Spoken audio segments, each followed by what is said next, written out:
Assalamualaikum warahmatullahi wabarakatuh. Perkenalkan, nama saya Nurul Aprilia dengan stembuk 083-2019-0011, kelas C1 Manajemen Pemasaran.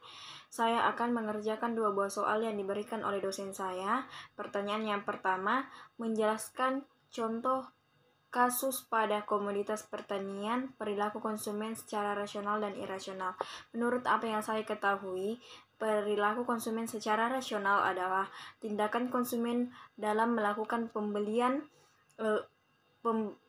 barang dan jasa dengan mengedepankan aspek-aspek konsumen secara umum seperti kebutuhan utama atau kebutuhan primer, kebutuhan mendesak, dan daya guna produk itu sendiri kepada konsumen. Nah, pada kesempatan kali ini saya akan mengambil sebuah contoh, yaitu beras. Berbicara tentang beras itu sudah tidak asing lagi bagi kita sebagai masyarakat Indonesia, karena beras itu sangat penting untuk mencukupi asupan kebutuhan karbohidrat kita sehari-hari. Jadi wajar saja apabila beras itu sangat dicari-cari dan sangat dibutuhkan oleh masyarakat sekitar, terutama khususnya masyarakat Indonesia. Karena Indonesia sendiri telah mencatatkan diri sebagai negara pengkonsumsi beras terbesar di dunia.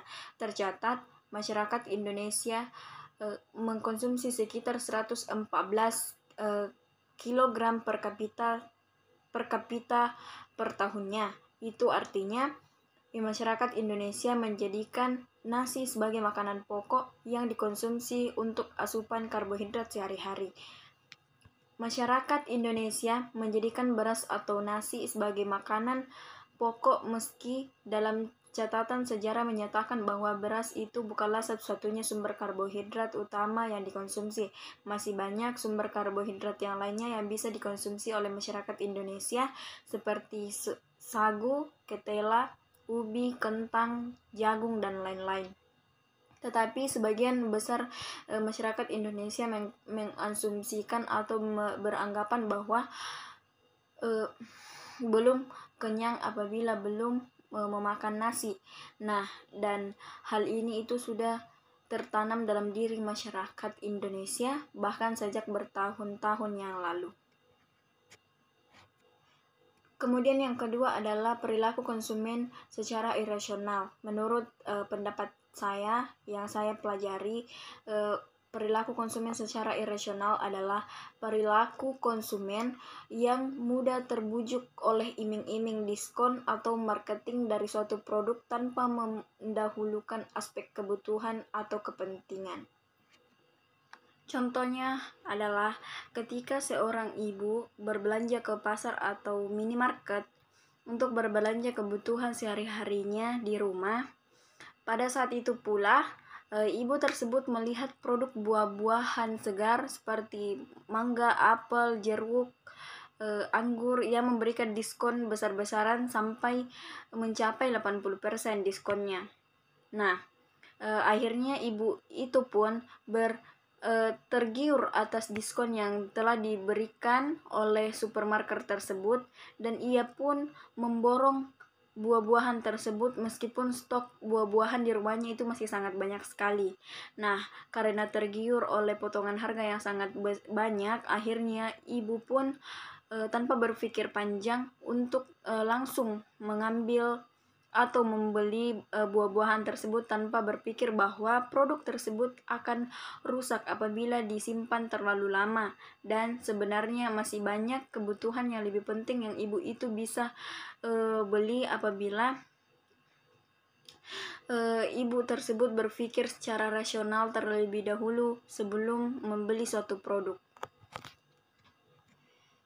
Kemudian pertanyaan yang kedua adalah menjelaskan contoh kasus di materi 6 slide 14, yaitu faktor pribadi. Di antaranya adalah umur, pekerjaan, pendapatan, dan gaya hidup yang mempengaruhi tingkah laku konsumen pada keputusan pembelian komoditas pertanian. Nah, di sini saya akan memulai untuk menjelaskan faktor-faktor pribadi. Yang pertama itu adalah usia. Memahami usia konsumen adalah penting karena konsumen itu berbeda usia akan mengkonsumsi produk dan jasa yang berbeda. Perbedaan usia juga akan mengakibatkan perbedaan selera dan kesukaan terhadap merek. Dari sisi pemasaran, semua penduduk berapapun usianya adalah konsumen. Namun, pemasar perlu mengetahui dengan pasti apakah usia dijadikan dasar untuk segmentasi pasar produknya. Para pemasar juga harus memahami apa kebutuhan dari konsumen dari berbagai usia tersebut, kemudian membuat beragam produk yang bisa memenuhi kebutuhan konsumen tersebut. Kemudian bagian yang kedua adalah pekerjaan. Pekerjaan seseorang mempengaruhi barang dan jasa yang mereka beli. Pemasar berusaha mengidentifikasikan kelompok pekerjaan yang mempunyai minat di atas rata-rata para produk dan jasa mereka.